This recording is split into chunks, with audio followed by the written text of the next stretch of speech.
Hello from Tao Garden. I just came back from my European tour and it was very nice and successful. But now I'm happy to be here, to be quiet place and very beautiful to see the garden, Tao Garden, peaceful.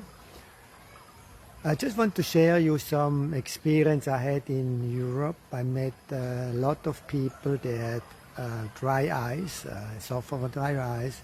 But they have to go to the pharmacy and buying eye drops and put the eye drops in the eyes, and very laborious and not so convenient.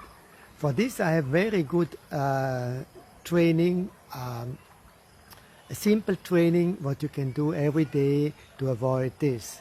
So what you have to do is yawning. Train to yawn every day. So as soon you have some dry eyes, you can do some yawning, some artificial yawning on the beginning, but later on just you yawn.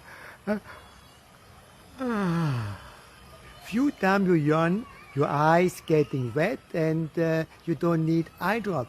And when the eyes wet, they are cleaning your eyes, disinfect also your eyes. It's very good for your eyes, and you don't need to buy any eye drops. So remember, yawning is your health. My slogan, belch and yawn to better health. Next time I will talk to you about belching. Have a nice time. Bye bye.